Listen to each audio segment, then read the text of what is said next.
الحمد لله نحمد الله ونستعينه ونؤمن به ونتوكل عليه ونعوذ بالله من شرور أنفسنا ومن سيئات أعمالنا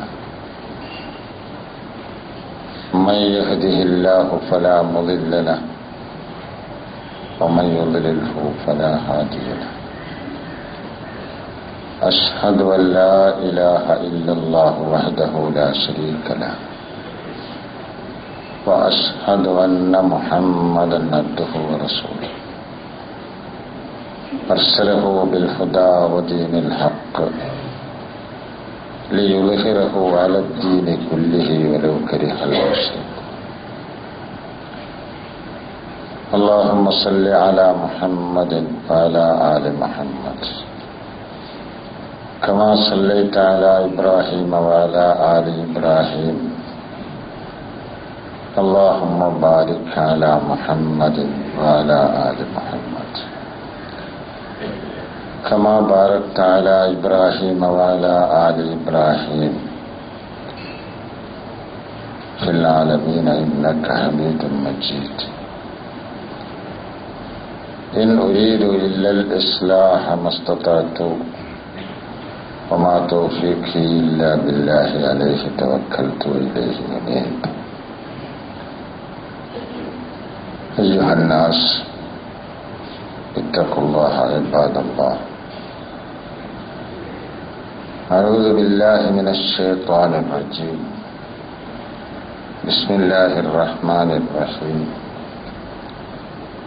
وإلى مدين أخاهم شعيبا قال يا قوم اعبدوا الله ما لكم من إله غيره قد جاءتكم بينة من ربكم فأوفوا الكيل والميزان ولا تبخسوا الناس أشياءهم ولا تفسدوا في الأرض بعد إصلاحها ذلكم خير لكم إن كنتم مؤمنين صدق الله العلي العظيم. സഹോദര സഹോദരിമാരെ, പടച്ച തമ്പുരാന്റെ കൽപ്പനകൾ മനസ്സിലാക്കി അതനുസരിച്ച് ജീവിതം രൂപപ്പെടുത്തുവാൻ സന്നദ്ധരാവണമെന്ന് ആദ്യമായി വസിയത്ത് ചെയ്യുക.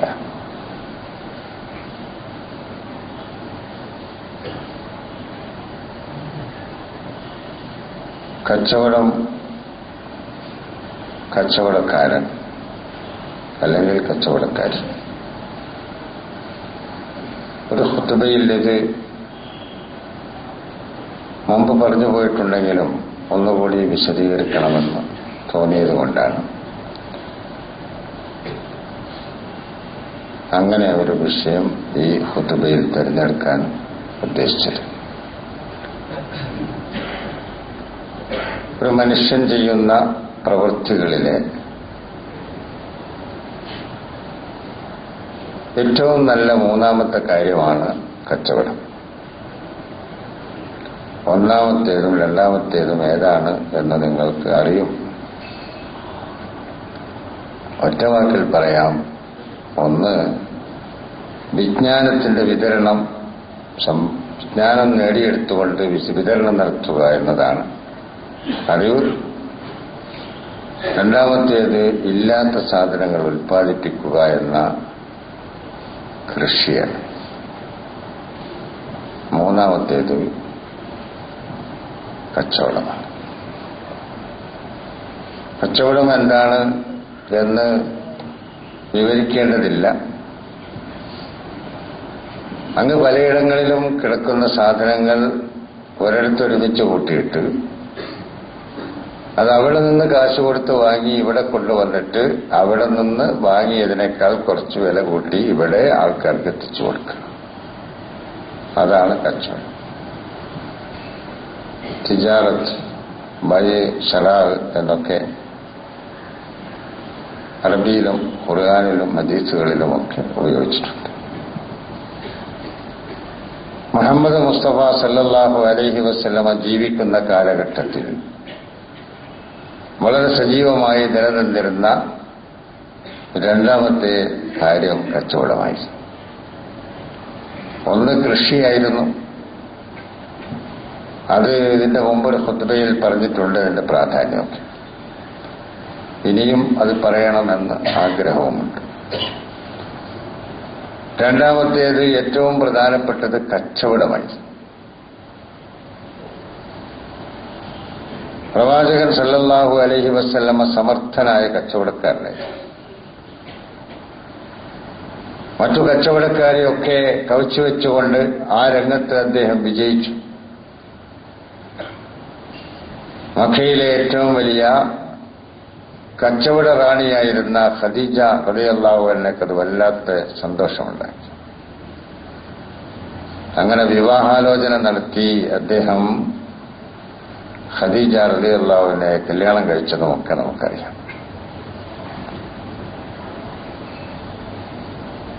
ഈ കച്ചവടം സജീവമായി നടന്നിരുന്ന ഒരു കാലഘട്ടത്തിലാണ് പ്രവാചകൻ സല്ലല്ലാഹു അലൈഹി വസല്ലമ ജീവിച്ചതും പ്രവാചകനായതും പ്രബോധനം നടത്തിയതും. 40 കൊല്ലത്തോളം പ്രവാചകനല്ലാതെ തന്നെ സത്യസന്ധനായി ജീവിതത്തിന്റെ വിവിധ മേഖലകളിൽ ഇറങ്ങിച്ചെന്നുകൊണ്ട് മാതൃക കാണിച്ചു അദ്ദേഹം എന്ന് നമുക്കറിയാമല്ലോ. കുട്ടിയായിരിക്കുമ്പോൾ ആ കുട്ടിക്കാലത്ത് കുട്ടികൾക്ക് മാതൃക, പിന്നെ അവിടുന്ന് അങ്ങോട്ട് ജീവിതത്തിന്റെ വിവിധ ഘട്ടങ്ങളിലൊക്കെ മാതൃക. അള്ളാഹുവിന്റെ ദൂതനാകുന്നതിന് മുമ്പ് തന്നെ ഒരു മാതൃകാ പുരുഷനായിരുന്നു അദ്ദേഹം. ആളുകളുടെ അംഗീകാരം അദ്ദേഹത്തിന് നേടിയെടുക്കാൻ കഴിഞ്ഞു. ആളുകൾ അദ്ദേഹത്തെ വല്ലാതെ സ്നേഹിച്ചു. സത്യസന്ധനാണെന്ന് പറഞ്ഞു, വിശ്വസ്തനാണെന്ന് പറഞ്ഞു. മാതൃകയായിരുന്നു അദ്ദേഹത്തിന്റെ ചെറുപ്പകാല ജീവിതം. യുവത്വം അങ്ങനെയായിരുന്നു, വിവാഹവും അങ്ങനെയായിരുന്നു, കുടുംബജീവിതവും അങ്ങനെയായിരുന്നു. പിന്നീട് അള്ളാഹുവിന്റെ ദൂതനായി പ്രവാചകനായി വന്നതിന്റെ ശേഷം താൻ താണ്ടിക്കടന്ന ജീവിതത്തിന്റെ ഏതാണ്ട് പകുതിയിലേറെ 3 കൊല്ലം മാത്രമേ അദ്ദേഹം ജീവിച്ചു. 40 കൊല്ലം അദ്ദേഹം പ്രവാചകനല്ലാതെ ജീവിച്ചു. അള്ളാഹുവിന്റെ പ്രവാചകനായിക്കൊണ്ട് 23 കൊല്ലം ജീവിച്ചു. 23 കൊല്ലം കൊണ്ട് ആ മഹാൻ ഈ ലോകത്ത് വരുത്തി തീർത്ത മാറ്റം അത്ഭുതത്തോടുകൂടി മാത്രമേ നമുക്ക് ചിന്തിക്കാൻ കഴിയൂ. ആ പ്രദേശത്ത് ജീവിച്ചിരുന്ന ആളുകളുടെ പ്രധാനപ്പെട്ട തൊഴിൽ കച്ചവടമായിരുന്നു. കൃഷി കഴിഞ്ഞാൽ മക്ക നിവാസികൾക്ക് കൃഷി ചെയ്യാൻ ഇടമുണ്ടായിരുന്നില്ല. മദീനയിലും അതിന്റെ പരിസരങ്ങളിലും അതേപോലെ തായിഫ് മേഖലകളിലുമൊക്കെയായിരുന്നു കൃഷിയുണ്ടായത്. കച്ചവടക്കാരായിരുന്നല്ലോ മക്കയിലെ പലരും. സജീവമായി നിലനിന്നിരുന്ന കച്ചവടം അത് എങ്ങനെ സത്യസന്ധമാക്കി ജനങ്ങളുടെ മുമ്പിൽ നടപ്പിൽ വരുത്തുവാൻ കഴിയുമെന്നത് പ്രവാചകന്മാരുടെ ചിന്തയിലൊന്നായിരുന്നു. അന്ത്യപ്രവാചകനായ മുഹമ്മദ് നബി അലൈഹിസ്സലാത്തു വസ്സലാമിന്റെ ചിന്തയിലും അതുണ്ടായിരുന്നു. അതിന്റെ ഒരു ഭാഗം എന്ന നിലയ്ക്ക് അല്ലാഹുവിന്റെ റസൂൽ പറഞ്ഞു, താജിറു സദൂഖുൽ അമീൻ, സത്യസന്ധനായ വിശ്വസ്തനായ കച്ചവടക്കാരൻ. പരലോകത്ത് പ്രവാചകന്മാരുടെ കൂടെ, അതേപോലെ തന്നെ ദീനിന് സാക്ഷ്യം വഹിച്ച ആളുകളുടെ കൂടെ, സ്വാലിഹീങ്ങളുടെ കൂടെ, സിദ്ദീഖുകളുടെ കൂടെ ആയിരിക്കുന്നു. അല്ലാഹുവിന്റെ അംബിയാ മുർസലുകളുടെ കൂടെ സ്ഥാനം ലഭിക്കും. അബൂബക്കർ സിദ്ദീഖ് റളിയല്ലാഹു അൻഹുവിനെ പോലെയുള്ള ആളുകളുടെ കൂടെ ഇരിപ്പിടം കിട്ടും. സയ്യിദു ശുഹദാ ഹംസ റളിയല്ലാഹു അൻഹുവിനെ പോലെയുള്ള ഷഹീദുമാരുടെ അരികത്ത് അവർക്കും ഉണ്ടാകും ഒരു സ്ഥലം. ആരെ? കച്ചവടക്കാരൻ. 2 ഗുണങ്ങൾ അവിടെ പറഞ്ഞു. ഒന്ന്, സത്യസന്ധനായിരിക്കണം, വിശ്വസ്തനായിരിക്കണം. അതിന്റെ വിശദാംശങ്ങൾ ഹദീസുകളിലൂടെ നമുക്കിങ്ങനെ വായിക്കാം. ഓരോ കച്ചവട മേഖലയിലും ആ പ്രവാചകന്റെ ശ്രദ്ധ തിരിഞ്ഞത്, അതിൽ അരുതാത്ത കാര്യങ്ങൾ ചൂണ്ടിക്കാണിച്ചത്, വേണ്ട കാര്യങ്ങൾ പ്രത്യേകമായി എടുത്തു പറഞ്ഞത്. ആളുകളെ വഞ്ചിക്കാത്ത രീതിയിലായിരിക്കണം കച്ചവടം എന്നാണ് പറഞ്ഞു വന്നതിന്റെയൊക്കെ പൊരുൾ. അളന്നു കൊടുക്കുകയാണെങ്കിലും തൂക്കിക്കൊടുക്കുകയാണെങ്കിലും കൂടുതൽ എടുക്കുകയോ കൊടുക്കുകയോ രണ്ടും പാടില്ല. ഇങ്ങോട്ട് വാങ്ങുമ്പോൾ കൂടുതൽ എടുക്കുക, കൊടുക്കുമ്പോൾ കുറക്കുക, അതുമാത്രമല്ല അളന്നു കൊടുക്കുമ്പോൾ കൃത്യമായിരിക്കണം, കൊടുക്കുകയാണെങ്കിലും വാങ്ങുകയാണെങ്കിലും. പിന്നെ താങ്കൾക്ക് വേണമെങ്കിൽ അയാൾക്ക് ഔദാര്യമായി കൊടുക്കാം. 1 കിലോ താങ്കൾ കൊടുക്കുന്നത് 1 കിലോ തന്നെ ആയിരിക്കണം. പിന്നെ അതിനേക്കാൾ കൂടുതൽ കൊടുത്തിട്ടുണ്ടെങ്കിൽ അദ്ദേഹത്തോട് പറയണേ ഇത് ഔദാര്യം. അതെന്താ അങ്ങനെ, എനിക്കിഷ്ടമുള്ള ആൾക്ക് കുറച്ച് കൂടുതൽ കൊടുത്താൽ എന്നപ്പോ നമ്മളെ മനസ്സിൽ വരും. അതങ്ങനെ നല്ല സംഗതിയാണ്, നല്ല കാര്യമായിരിക്കും ചെയ്യണത്. പക്ഷേ ഒരു പീടികയിൽ നിന്ന് 1 കിലോ പഞ്ചസാര വാങ്ങി ഒരാൾ, വേറൊരാളും വാങ്ങി 1 കിലോ.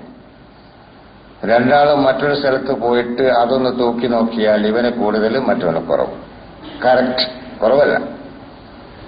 അവന്റെ മനസ്സിലെന്തുണ്ടാവും, ഇയാൾ എന്താ അയാളെ പരിഗണിച്ചു, ഇനി അയാളെ വീട്ടിലേക്ക് ഞാൻ പോണില്ല, കാരണം അയാൾക്കാണോ കൂടുതൽ കൊടുത്തു. അത് ഇയാളെ കച്ചവടം പൊളിച്ചു. ഇയാളെ കച്ചവടം പൊളിയും. അല്ലെങ്കിൽ മറ്റേ ആള് പിന്നെ സ്ഥിരമായി ഇവിടെ വരും, കൂടുതൽ കിട്ടുമല്ലോ, അപ്പോഴും ഇയാളെ കച്ചവടം പൊളിച്ചു. പ്രവാചകൻ എന്തുകൊണ്ട് ഇങ്ങനെ അളന്നു തൂക്കി പറയുന്നു എന്ന് മനസ്സിലാക്കാൻ വേണ്ടി ഒരു ഉദാഹരണം പറഞ്ഞതാണ്. നല്ല കാര്യമാണ് കൂടുതൽ കൊടുക്കൽ എന്ന് നമുക്ക് തോന്നും. പക്ഷെ അത് നല്ല കാര്യം കൂടുതൽ കൊടുക്കണം നല്ലതാണ്. പക്ഷെ അളന്നു കൊടുക്കുമ്പോഴും തൂക്കി കൊടുക്കുമ്പോഴും ഒക്കെ അതിന്റെ അളവിലായിരിക്കണം കൊടുക്കാൻ.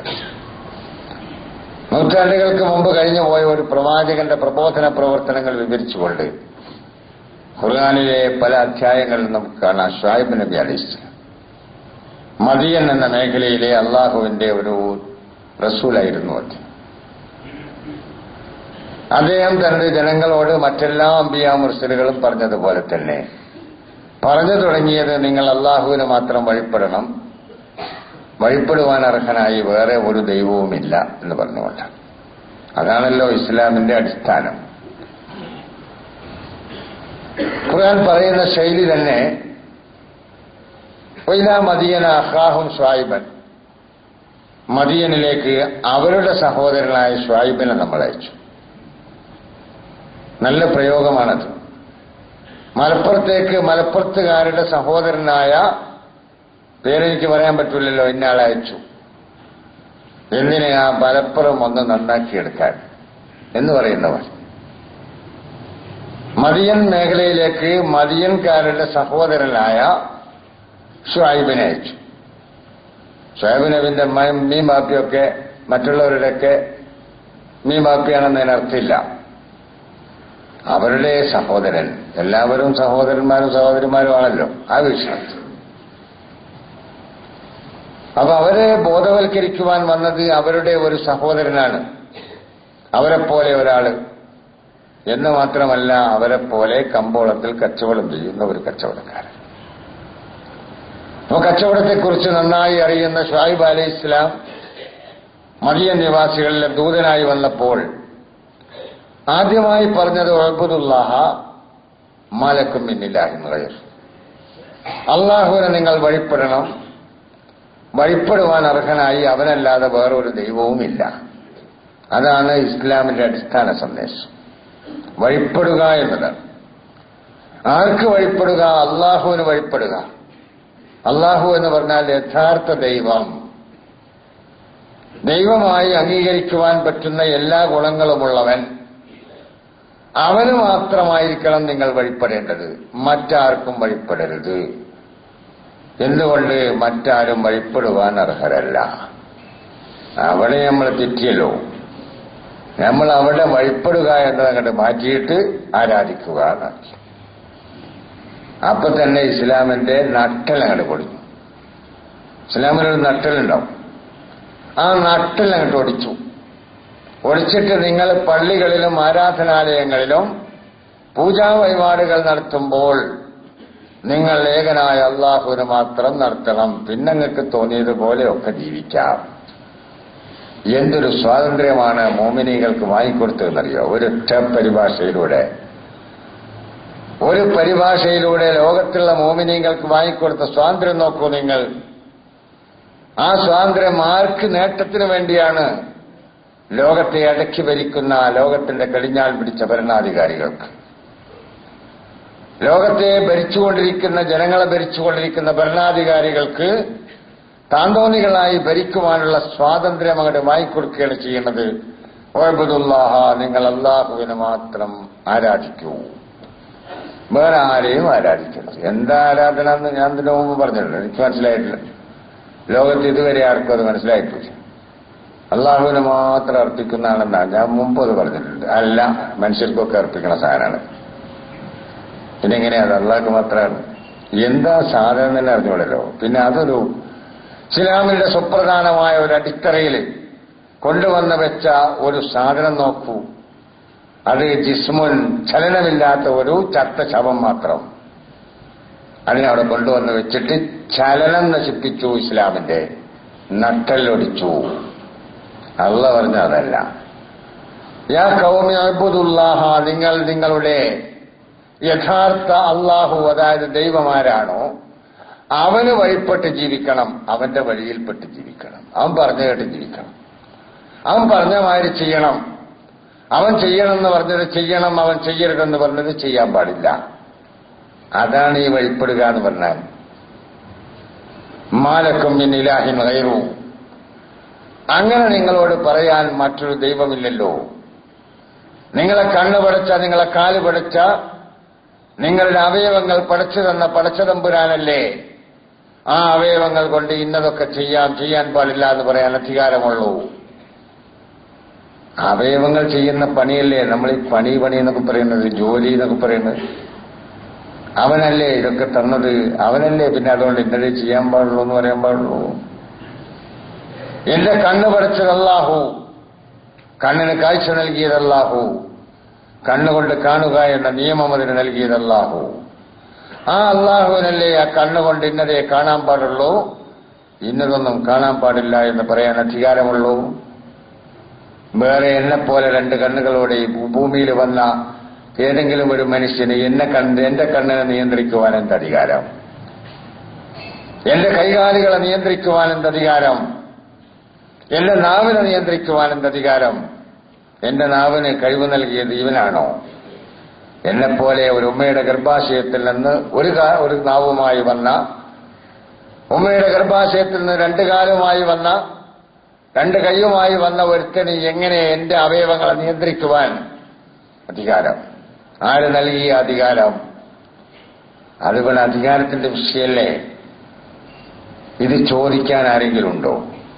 അതൊന്നും പാടില്ല. ഞങ്ങൾ ഓര് പറയുന്നത് കേൾക്കണം, ഭരണാധികാരി പറയുന്നത് കേൾക്കണം, അവൻ പറഞ്ഞതുപോലെ ജീവിക്കണം, അല്ലെങ്കിൽ ഭൂരിപക്ഷം പറയുന്ന പോലെ ജീവിക്കണം. എങ്ങനെ ഭൂരിപക്ഷം പറയുന്ന പോലെ ജീവിക്കുക, എങ്ങനെ ന്യൂനപക്ഷം പറയുന്ന പോലെ ജീവിക്കുക? അതുകൊണ്ട് ആരാധന എന്നതങ്ങോട്ട് മാറ്റിവെച്ചിട്ട് ഏകനായ അള്ളാഹുവിന്റെ കൽപ്പനകൾ അനുസരിച്ച് ജീവിക്കണം, അവന് വഴിപ്പെട്ടുകൊണ്ട് ജീവിക്കണം. അത് പറഞ്ഞ അടിസ്ഥാനം വിവരിച്ചതിന് ശേഷം പിന്നെ പറയുന്നത് അദ്ദേഹം കച്ചവടകാരിയാണ്. ഖർജാത്തുക്കും ബയ്യനത്തും റബ്ബിക്കും, ഇതാ രക്ഷിതാവിൽ നിന്ന് നിങ്ങൾക്കൊരുപാട് വെളിച്ചം വന്ന് കിട്ടിയിരിക്കുന്നു. കാരണം ഞാനീ പറയുന്ന കാര്യമൊക്കെ പടച്ചവന്റെ ദർശനമാണ്, അത് വെളിച്ചമാണ്. ഇരുളടഞ്ഞ ഒരു ലോകത്ത് പടച്ചവന്റെ വെളിച്ചമല്ലാതെ വേറെ ഇല്ലല്ലോ. അതുകൊണ്ട് ഞാൻ നിങ്ങളോട് പറയുകയാണ്, ഫൗഫുൽ കൈല വൽ മീസാൻ, കച്ചവടക്കാരാണല്ലോ നിങ്ങൾ അളന്നു കൊടുക്കുകയും തൂക്കിക്കൊടുക്കുകയും ചെയ്യുമ്പോൾ പൂർത്തിയായി കൊടുക്കണം. വലാത്ത സാക്ഷ്യ, ജനങ്ങൾ വാങ്ങുകയോ തരുകയോ ചെയ്യുന്നതിന് നിങ്ങൾ ഒരിക്കലും കുറവ് വരുത്തരുത്. അവർക്കർഹമായത് അവർക്ക് കിട്ടണം, നിങ്ങൾ കൊടുക്കുമ്പോഴും വാങ്ങുമ്പോഴും. അള്ളാഹുവിന്റെ ഒരു ദൂതൻ അതിങ്ങനെ പറഞ്ഞു തരുമ്പോൾ എത്ര നല്ല നിലയിൽ നമ്മളെ മനസ്സിലേക്ക് പോകും. ഒരു പ്രവാചകൻ പറഞ്ഞു തരികയാണല്ലോ ഇത്. വലാ തുഫ്സിദു ഫിൽ അർളി ബഅദ ഇസ്ലാഹിഹ, ഏതെങ്കിലും ഒരു നാട് അത് നന്നാക്കിയെടുത്തതിന് ശേഷം പിന്നെ ആ നാട്ടിലെ നാശമുണ്ടാക്കാൻ നിങ്ങൾ പണിയെടുക്കരുത്. ആരുടെയൊക്കെയോ ശ്രമപരമായി ഒരു ഗ്രാമം നന്നായി തീർന്നാൽ പിന്നെ ആ ഗ്രാമം നശിപ്പിക്കാൻ ശ്രമിക്കരുത്. ഒരു പട്ടണം, ഒരു പ്രദേശം, ഒരു രാഷ്ട്രം നന്നായി തീർന്നതിന് ശേഷം ആരൊക്കെയോ പണിയെടുത്തിട്ടാണ് നന്നാക്കിയത്. പിന്നെ അത് കേടെടുത്താൻ ശ്രമിക്കരുത്, നശിപ്പിക്കാൻ ശ്രമിക്കരുത്. അള്ളാഹുവിന്റെ ഭൂമി, ആ ഭൂമിയുടെ ഒരു ഭാഗം, ഒരു ഗ്രാമം, ഒരു പട്ടണം, നമ്മളെ മലപ്പുറം എന്ന് പറയുന്ന ഈ പട്ടണം നന്നാക്കിയെടുക്കുവാൻ നാനാജാതി മതസ്ഥരും കൂടി ശ്രമിച്ചിട്ട് നന്നാക്കിയെടുത്തു. പിന്നെ അത് ചീത്തയാക്കാൻ വേണ്ടി പണിയെടുക്കല്ലേ, അത് ഫസാദാക്കല്ലേ. ഇത്ര ലളിതമായ ശൈലി ഇസ്ലാമിന്റെ രീതിയും അതാണ്. നന്നാക്കിയെടുക്കുമ്പോൾ ഒരുപാട് ആൾക്കാരുടെ അധ്വാനം അതിൽ വേണം. അവിടെ നമ്മൾ സംഘടനയും പാർട്ടിയും സമുദായവും ജാതിയും മതവും നോക്കരുത്. എല്ലാവരും ആ നാടിലെ അല്ലെങ്കിൽ ആ പ്രദേശത്തെ നല്ലതിന്റെ അവകാശികളാണ്, നല്ലതല്ലാത്തതിന്റെ ദോഷം അനുഭവിക്കുന്നവരുമാണ്. അതുകൊണ്ട് കൂട്ടായി നിന്നുകൊണ്ട് നല്ല മാറ്റത്തിന് വേണ്ടി പണിയെടുത്തു. നല്ല മാറ്റം ആ പ്രദേശത്ത് വന്നു കഴിഞ്ഞാൽ പിന്നെ താല്പര്യക്കാരൻ അവിടെ കടന്നു വരരുത്. താല്പര്യക്കാരൻ സ്വാഭാവികമായും ജനങ്ങളുടെ കടിഞ്ഞാൺ പിടിക്കുവാൻ ആഗ്രഹമുള്ള, ഭരണത്തിന്റെ തലപ്പത്തേക്ക് അവിടെ എത്തിച്ചേരാൻ ആഗ്രഹമുള്ളവരായിരിക്കും മാറ്റം. അല്ലെങ്കിൽ സാമ്പത്തിക താല്പര്യമുള്ളവരായിരിക്കും, അല്ലെങ്കിൽ ജനങ്ങളെ ചൂഷണം ചെയ്യണമെന്ന ആഗ്രഹമുള്ളവരായിരിക്കും. ഇങ്ങനെ എന്തെങ്കിലും ഹവയുമായി താല്പര്യങ്ങളുമായി വരുന്ന ആൾക്കാർ പിന്നെ അവിടെ ഫസാദുണ്ടാക്കുവാൻ നിങ്ങൾ അവസരം നൽകരുത്. അവരോട് പറയാ, നാട് നന്നായി കഴിഞ്ഞാൽ പിന്നെ അവിടെ ഫസാദുണ്ടാക്കാൻ ശ്രമിക്കില്ല കേട്ടോ. ദാലിക്കും ഖൈറുൽ-ലക്കും, അതാണ് നിങ്ങൾക്ക് നല്ലത്, അതാണ് നിങ്ങൾക്ക് നല്ലത്. എന്നാൽ ആ രാജ്യനിവാസികൾക്ക് നല്ലത് അതാണ്, ആ നാട്ടിലെ ആൾക്കാർക്ക് നല്ലത് അതാണ്. അല്ലാതെ ഏതെങ്കിലും ഒരാൾക്ക് ഒരു അധികാരം കിട്ടി, ഒരു ഗ്രാമപഞ്ചായത്തിലെ ഒരു പഞ്ചായത്ത് മെമ്പറായി, അല്ലെങ്കിൽ 10 മെമ്പർമാർ കിട്ടി, ഒരു ഗ്രാമപഞ്ചായത്ത് അവർക്ക് ഭരിക്കാൻ കഴിഞ്ഞു, അതൊന്നല്ല അവിടുത്തെ വിഷയം. അവിടുത്തെ വിഷയം ആ ഗ്രാമപഞ്ചായത്തിലുള്ള എല്ലാ ആളുകളും, പാർട്ടി ഏതായിരുന്നാലും ശരി, ആ ഗ്രാമപഞ്ചായത്തിനുള്ളിൽ ജീവിക്കുന്ന മനുഷ്യർക്ക് ഖൈറുണ്ടാകുന്ന കാര്യങ്ങൾ ചെയ്യണം. അപ്പൊ നിങ്ങൾക്ക് എല്ലാവർക്കും ആ ഖൈറ് കിട്ടും. ഒരു ഗ്രാമപഞ്ചായത്ത് നന്നായി തീർന്നാൽ ആ ഗ്രാമപഞ്ചായത്തിൽ ജീവിക്കുന്ന കമ്മ്യൂണിസ്റ്റുകാരനും കോൺഗ്രസുകാരനും ലീഗുകാരനും ജമാഅത്ത് ഇസ്ലാമിക്കാരനും മുജാഹിദുകാരനും സുന്നിക്കും, ഇനി ഏതെങ്കിലും പാർട്ടി ഞാൻ പറയാനില്ലല്ലോ, അവർക്കൊക്കെ ആ ഗ്രാമത്തിലെ ഗുണങ്ങൾ കിട്ടും. അവിടെ പാർട്ടി വ്യത്യാസം ഉണ്ടാവുകയില്ല. അവനവന്റെ പാർട്ടിക്ക് വേണ്ടി നേട്ടമുണ്ടാക്കണമെന്ന് ചിന്തിക്കുന്ന പാർട്ടി പക്ഷപാതികളാണ് കടന്നു വരുന്നതെങ്കിൽ ആ ഗ്രാമത്തിൽ നിന്ന് കിട്ടുന്ന നല്ല കാര്യങ്ങൾ ആ പാർട്ടിയിൽ ഒതുക്കാൻ അവർ ശ്രമിക്കും. 10 വീടുകൾ പാസ്സായി ഒരു ഗ്രാമത്തിൽ, ആ 10 വീടുകളും എന്റെ പാർട്ടിക്ക് കിട്ടണമെന്ന് ആ പാർട്ടിക്കാരെല്ലാം ആഗ്രഹിക്കും, അല്ല ഞങ്ങൾക്ക് കിട്ടണമെന്ന് മറ്റവരും ആഗ്രഹിക്കും. അപ്പോൾ ദാലിക്കും ഖൈറുൽ-ലക്കും, അതാണ് നിങ്ങൾക്കുത്തമെന്ന് പറയില്ല, അതാണ് ആ പാർട്ടിക്കുത്തമെന്നവർ. അള്ളാഹു പറഞ്ഞത് നിങ്ങൾക്ക് മൊത്തത്തിൽ അതാണ് ഉത്തമം. 10 വീട് പാസ്സായിട്ടുള്ളൂവെങ്കിൽ അത് ജനങ്ങളുടെ മുമ്പിൽ അത് വിവരിച്ചു കൊടുക്കുക, 10 വീടേ പാസ്സായിട്ടുള്ളൂ, അടുത്ത വർഷം തരുന്നത് ഏറ്റവും അർഹരായ ആൾക്കാർക്ക് വിതരണം ചെയ്യും. ഇപ്പോൾ ഇന്ന ആളുകളെ അർഹരായി തിരഞ്ഞെടുക്കാൻ ഞങ്ങൾ ആഗ്രഹിക്കുന്നു, അതല്ല അവർക്ക് വല്ല പോരായ്മയുണ്ടെങ്കിൽ നിങ്ങൾ ചൂണ്ടിക്കാണിക്കണം, അല്ല അവരെക്കാൾ അർഹരായി വല്ലവരും ഉണ്ടെങ്കിൽ നിങ്ങൾ ചൂണ്ടിക്കാണിക്കണം എന്ന് പറഞ്ഞുകൊണ്ട് അതൊരു ഷൂറായി സ്വഭാവത്തിൽ, കൂടിയാലോചന സ്വഭാവത്തിൽ ആ ഗ്രാമപഞ്ചായത്ത് കൈകാര്യം ചെയ്യുന്നുവെങ്കിൽ ദാലിക്കും ഖൈറുൽ-ലക്കും, അത് നിങ്ങൾക്ക് ഖൈറായിരിക്കും, അത് നിങ്ങൾക്ക് ഖൈറായിരിക്കും. അതെപ്പോ ഇൻകുന്തും മുഅ്മിനീൻ, നല്ല കാര്യങ്ങളിൽ നിങ്ങൾക്ക് വിശ്വാസം ഉണ്ടെങ്കിൽ, അള്ളാഹുവിലും പരലോകത്തിലും പ്രവാചകന്മാരിലും മാത്രം വിശ്വാസമല്ല, നല്ല കാര്യങ്ങളിൽ നിങ്ങൾക്ക് വിശ്വാസമുണ്ടെങ്കിൽ നിങ്ങൾക്ക് അങ്ങനെ ചെയ്യലാണ് നിങ്ങൾക്ക് ഖൈറ്. എത്ര നല്ല രീതിയാണെന്ന് ആലോചിച്ച് നോക്കൂ. നമ്മുടെ നാട് ഇന്ത്യ എന്ന് പറയുന്ന ഈ രാജ്യമുണ്ടല്ലോ, ഒരു വിധത്തിൽ വലിയ അനുഗ്രഹമുള്ള രാജ്യം. ഗ്രാമപഞ്ചായത്തുകളിലൂടെ ഈ മഹാനായ ഗാന്ധിജിയുടെ കാഴ്ചപ്പാടിലൂടെ, പിന്നെ പലരുടെയും കാഴ്ചപ്പാടിലൂടെ ഈ രാജ്യം ഒന്ന് മാറ്റിയെടുക്കുക. ഗ്രാമങ്ങളിൽ പണിയെടുക്കുന്ന അധ്വാനിക്കുന്ന പാവങ്ങളുടെ അധ്വാന ബലങ്ങൾ ചൂഷണം ചെയ്യുന്ന കമ്പോളക്കാര്, പട്ടണനിവാസികൾക്ക് പ്രയാസം തോന്നരുത്. പട്ടണനിവാസികൾ എപ്പോഴും ഗ്രാമങ്ങളിൽ അധ്വാനിക്കുന്ന കർഷകന്റെ അധ്വാനം ഉപയോഗപ്പെടുത്തുന്നവരാണ്.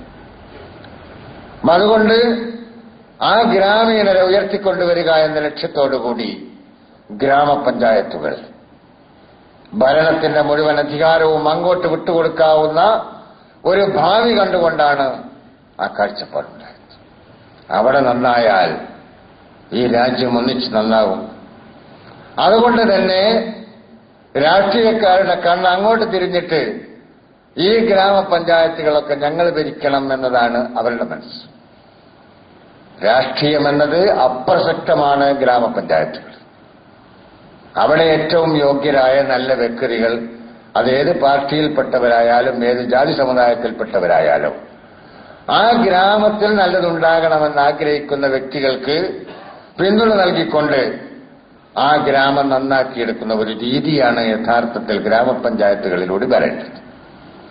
പക്ഷേ ഏത് പാർട്ടിയാണെങ്കിലും ഞങ്ങൾക്ക് 10 മെമ്പർമാരുണ്ടാകണമെന്ന മനസ്സ് അവിടെ മാറ്റിവെക്കണം.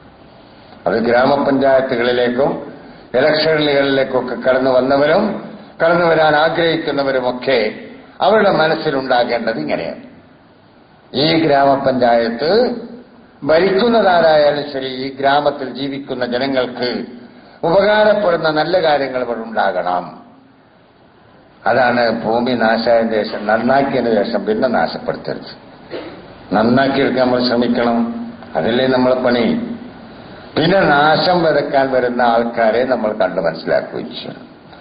അതാരായാലും, അത് എന്റെ ആളായാലും നിങ്ങളുടെ ആളായാലും അവരുടെ ആളുകളായാലും, എന്റേതെപ്പോഴും അമ്മുവാകണമെന്ന മനസ്സ് വിട്ടിട്ട് അവന്റേതെപ്പോഴും ചക്കിയാകണമെന്ന മനസ്സ് വിട്ടിട്ട് എല്ലാവരും അമ്മുവിന്റെ ആൾക്കാരാകണമെന്ന് പറയുന്ന ഉയർന്ന ഉത്കർഷമായ മനസ്സ് വളർത്തിയെടുക്കാൻ അവിടെയാണ് നമ്മൾ ശ്രമിക്കേണ്ടത്. നേട്ടമുണ്ടാകണം. ആർക്ക്? നാടിന്റെ യഥാർത്ഥത്തിൽ അവകാശികളായ മനുഷ്യർക്ക്. അവർക്കാണ് നേട്ടമുണ്ടാകേണ്ടത്. ഈ മനസ്സോടുകൂടി പോവുകയാണെങ്കിൽ നല്ലത് പലതും നട്ടുവളർത്താൻ നമുക്ക് കഴിയും. ഇനി കച്ചവടത്തെക്കുറിച്ച് തന്നെ അദ്ദേഹം പറയാം. ആലോചിച്ചു നോക്കൂ. പ്രവാചകന്മാരുടെ കാലഘട്ടങ്ങളിൽ സജീവമായി നിന്നിരുന്ന കച്ചവടം എന്തായിരുന്നു? ഒരു സാധനം അങ്ങോട്ട് കൊടുത്ത് വേറെ സാധനം അങ്ങോട്ട് വാങ്ങി, അത് അങ്ങോട്ട് കൊടുത്ത് ഇതിങ്ങോട്ട് കൊടുത്ത് ഇങ്ങനെ കച്ചവടം. നാണയങ്ങൾ അന്ന് വളരെ കുറവല്ലേ. ഉണ്ടായിരുന്ന നാണയങ്ങൾ തന്നെ സ്വർണവും വെള്ളിയും മൂല്യവത്തായി അത് തന്നെ നാണയമായി ഉപയോഗിക്കും. അതിന്റെ തൂക്കവും അളവും ഒക്കെ കറക്റ്റായി. ഇത്ര തൂക്കം സ്വർണം, ഇത്ര തൂക്കം വെള്ളി, അതിൽ കുറവില്ലാത്ത വിധത്തിൽ ആ വെള്ളിയും സ്വർണവും നാണയമായി ഉപയോഗിച്ചിരുന്ന കാലഘട്ടത്തിൽ അത് സ്വർണത്തിന്റെ നാണയത്തിന്റെ ചില്ലറയായിരുന്നു വെള്ളിയുടെ. 10 ദിർഹം കൊടുക്കുമ്പോൾ അന്ന് ഒരു ദീനാറ് കിട്ടുമായിരുന്നു. പ്രവാചകന്റെ കാലത്ത് 10 ദീനാറ് കൊടുക്കുമ്പോൾ അതിന്റെ ചില്ലറയായി, ഒരു ദീനാറ് കൊടുക്കുമ്പോൾ ചില്ലറയായി 10 ദിർഹം കൊടുക്കുമായിരുന്നു. ഇതൊക്കെ ഏതാണ്ട് സമമായിരുന്നു. കച്ചവടം നടന്നിരുന്നതും അങ്ങനെയാണ്. കച്ചവടം വളരെ സജീവമായി നിലനിന്നിരുന്നു. പക്ഷേ കച്ചവടത്തിന്റെ സക്കാത്തിനെ കുറിച്ച് അള്ളാഹുവിന്റെ റസൂൽ പറഞ്ഞിട്ടില്ല. അള്ളാഹുവും പറഞ്ഞില്ല. ഖുർആനിലുമില്ല, ഹദീസുകളിലുമില്ല. ഉണ്ടെങ്കിൽ നിങ്ങൾ നോക്കിയെടുത്തിട്ട് പറഞ്ഞാൽ മതി. പക്ഷെ ഞാൻ എപ്പോഴും നിങ്ങളെപ്പോലെ തന്നെ അത്ഭുതപ്പെടാറുണ്ട്. പ്രവാചകന്റെയും പ്രവാചകന്മാരുടെയും കാലഘട്ടങ്ങളിൽ സജീവമായി നിലനിന്നിരുന്ന കച്ചവടത്തിന്റെ സക്കാത്തിനെക്കുറിച്ചോ സദഖയെക്കുറിച്ചോ എന്തേ അല്ലാഹു പറയാതിരുന്നു? എന്തേ റസൂല് പറയാതിരുന്നു? വല്ലാതെ അത്ഭുതപ്പെട്ടു പോകും നമ്മൾ. സജീവമായി അവിടെ നിലനിന്നതല്ലേ അത്? എന്ത് കാരണം കൊണ്ട് അത് സക്കാത്തിന്റെ മുതലിൽ എണ്ണിയില്ല? എന്താണ് അതിന് കാരണം? വേണ്ടതുപോലെ നിങ്ങൾക്ക് മനസ്സിലായിട്ടുണ്ടാകും, എനിക്കിപ്പോഴും മനസ്സിലായിട്ടില്ല. വേണ്ടതുപോലെ മനസ്സിലായിട്ടില്ല. എന്തെങ്കിലും നല്ലൊരു ചില്ലറ അവിടെ ഇവിടെയൊക്കെ മനസ്സിലായിട്ടുണ്ടാവാം. പക്ഷെ അതങ്ങോട്ട് പറയാൻ പറ്റുള്ളൂ. ശരിക്കും ബോധ്യപ്പെട്ടതില്ലേ പറയാൻ കഴിയും. എന്തായിരിക്കും ഇതിന്റെ കാരണം? അതുകൊണ്ട് തന്നെ ഇസ്ലാമിൽ അംഗീകരിക്കപ്പെട്ട മദ്ഹബുകളിൽ ഒരു മദ്ഹബാണ് ലാഹിരി മദ്ഹബ്. ചിലപ്പോൾ നമ്മൾ കേട്ടിട്ടുണ്ടാവും, ചിലപ്പോ കേൾക്കാത്തവരുമുണ്ടാകും. നമുക്കാകെ ഷാഫി, ഹനഫി, ഹംബലി, മാലിക്കി 4 മദ്ഹബില് പരിചയമുള്ളൂ. ഷാഫി മദ്ഹബിലെ ഉസൂലുൽ ഫിഖ്ഹിലെ പ്രശസ്ത ഗ്രന്ഥമായ ജമുൽ ജവാമിൽ 40-ൽ പരം മദ്ഹബുകൾ ക്രോഡീകരിക്കപ്പെട്ടിരുന്നു എന്ന് രേഖപ്പെടുത്തിയിട്ടുണ്ട്. ഷാഫി മദ്ഹബിന്റെ കിതാബാണ്. പക്ഷെ ചില മദ്ഹബുകളിൽ രാജാക്കന്മാർ ഭരിച്ചപ്പോ ആ മദ്ഹബുകൾ നിലനിന്നു, മറ്റത് നിലനിന്നില്ല.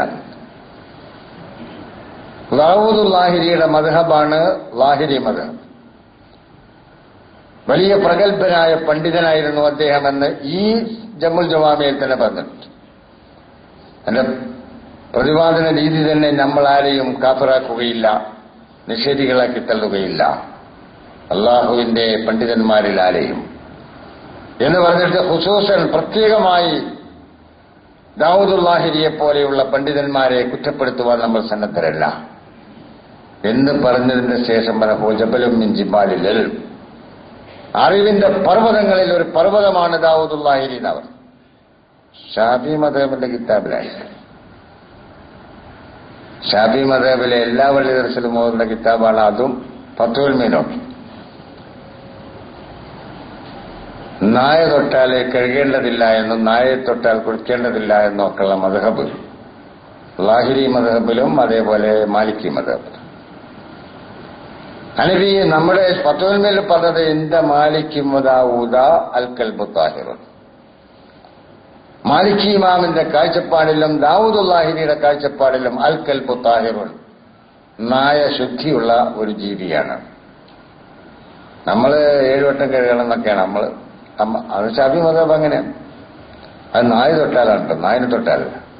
നായ ഒരു സാധനം തൊട്ടാൽ അത് 7 വട്ടം കഴുകും. അത് തൊടുക എന്ന് പറഞ്ഞാൽ ചുണ്ടുകൊണ്ട്. അതിന്റെ ശാസ്ത്രീയ വശമൊക്കെ നമുക്കറിയാം. അദ്ദേഹം പറയുന്നത്, മാലിക്കിമാൻ പറയുന്നത്, അദ്ദേഹം നായ തലയിട്ട വെള്ളം, ആ വെള്ളം ശുദ്ധിയുള്ളതാണ്, പക്ഷേ പാത്രം 7 പ്രാവശ്യം കഴുകണം. അതെന്താന്ന് ചോദിച്ചാൽ അത് ഹദീസിൽ അങ്ങനെ വന്നു, തഅബ്ബുദിയാണെന്നാണ് ലാഹിരി ഇമാമിന്റെ അഭിപ്രായം. അത് നമുക്ക് മനസ്സിലായിട്ടില്ല. അതെന്താ പറഞ്ഞത്? എന്നാലും ശരി, അങ്ങനെയാണ് അവർ പറയുന്നത്. ആ ലാഹിരി മദ്ഹബിൽ കച്ചവട സാധനങ്ങൾക്ക് സക്കാത്തില്ല. അതാണ് നമ്മളെ വിഷയം. ലാഹിരി മദ്ഹബിലെ പ്രഗത്ഭ പണ്ഡിതനാണ് ദാവൂദുല്ലാഹിരി കഴിഞ്ഞാൽ അല്ലാമ ഇബ്നു ഹസ്ം. അല്ലാമ ഇബ്നു ഹസ്മിന്റെ സുപ്രസിദ്ധ ഗ്രന്ഥമാണ് മുഹല്ല. കിതാബുൽ മുഹല്ല ഇവിടുത്തെ പ്രശസ്ത കോളേജുകളിലൊക്കെ വളരെ ചിന്താപരമായ കാര്യങ്ങൾ രേഖപ്പെടുത്തിയിട്ടുള്ള ഒരു കിതാബായതുകൊണ്ട് എല്ലാ കോളേജുകളിലും അത് റെഫറൻസ് ഗ്രന്ഥം. അല്ലാമ ഇബ്നു ഹസ്മിന്റെ മുഹല്ല, അത് ലാഹിരി മദ്ഹബ്. കച്ചവട സാധനങ്ങൾക്ക് സക്കാത്തില്ല എന്നാണ് അവരുടെ അഭിപ്രായം. നിങ്ങൾ നാളെ സക്കാത്ത് കൊടുക്കാതിരിക്കാനല്ലേ ഞാനീ പറയുന്നത്. നിങ്ങൾ കച്ചവട സാധനങ്ങൾക്ക് സക്കാത്ത് കൊടുക്കണം. പക്ഷെ എന്തുകൊണ്ട് അള്ളാഹുവോ അള്ളാഹുവിന്റെ റസൂലോ കച്ചവട സാധനങ്ങൾ സക്കാത്ത് എണ്ണിയില്ല? എന്താ ഒരു മറുപടി കിട്ടണ്ടേ? എന്ത് കച്ചവടം എന്നാണ് നമ്മൾ പറയാ? എന്താ കച്ചവടം? 1500 കൊല്ലങ്ങൾക്ക് മുമ്പുണ്ടായിരുന്ന കച്ചവട രീതിയാണോ ഇപ്പോൾ? അപ്പൊ ഏതെങ്കിലും ഒരു സാധനത്തിന് കച്ചവട സാധനം എന്ന നിലക്ക് അന്ന് സക്കാത്ത് പറഞ്ഞാൽ പിന്നെ കച്ചവടം വികസിക്കുന്നതനുസരിച്ച് എങ്ങനെ ഇത് കൈകാര്യം ചെയ്യും? അവിടെയൊക്കെ ഗവേഷണം ആവശ്യമായി വരില്ലേ? കാർഷിക വിഭവങ്ങളിൽ ചിലതിന്റെ പേരെടുത്ത് പറഞ്ഞതുകൊണ്ട് മറ്റ് കാർഷിക വിഭവങ്ങൾക്ക് സക്കാത്ത് കൊടുക്കേണ്ടതില്ല എന്ന അഭിപ്രായത്തിൽ പണ്ഡിതന്മാരെത്തിച്ചേർന്നില്ലേ? അതായത് ഗോതമ്പ്, മുന്തിരി, ഞാൻ പറയണില്ല, നിങ്ങൾക്കറിയാം സക്കാത്ത് കൊടുക്കേണ്ട സാധനം. അതിലും നെല്ലുവരിയൊന്നും പറഞ്ഞിട്ടില്ല.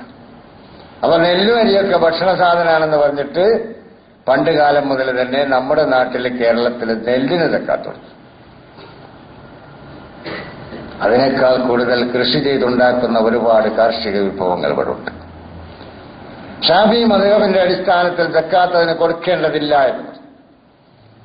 എന്നതുപോലെ അന്ന് കച്ചവടത്തിന് ഉപയോഗിച്ചിരുന്ന സാധനങ്ങൾക്ക് സക്കാത്ത് ഇന്നതിനൊക്കെ സക്കാത്ത് കൊടുക്കണം കച്ചവട സാധനങ്ങൾ എന്ന് പറഞ്ഞാൽ ആ കച്ചവട സാധനങ്ങൾ കാലം മാറുന്നതനുസരിച്ച് കച്ചവടത്തിന്റെ സാധനങ്ങൾ മാറി മാറി വരുമ്പോൾ ആ സാധനമാണ് കച്ചവടം ചെയ്യുന്നെങ്കിൽ ആൾ കൊടുക്കണം, ഈ സാധനമാണ് കച്ചവടത്തിന് ഉപയോഗിക്കുന്നത് കൊടുക്കണ്ട എന്ന് പറയുന്ന മതേബ് വന്നുകൂടായി കണ്ടോ.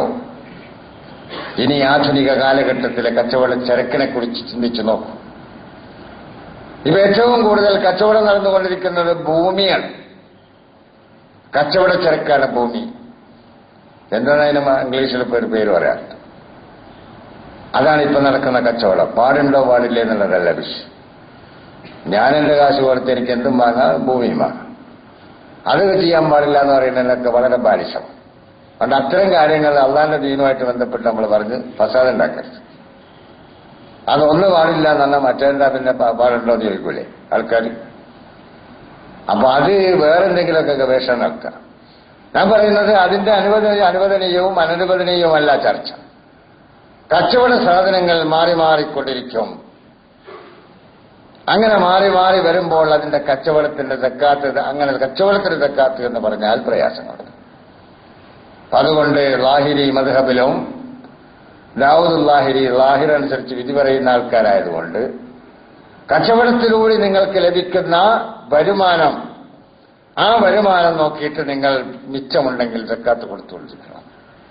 അതേതിലൂടെയുള്ള വരുമാനവും ആ വരുമാനത്തിലാണ് നിങ്ങൾ സക്കാത്ത് കൊടുക്കേണ്ടത്. ആ രീതിയിലാണത് കൈകാണിച്ചത്.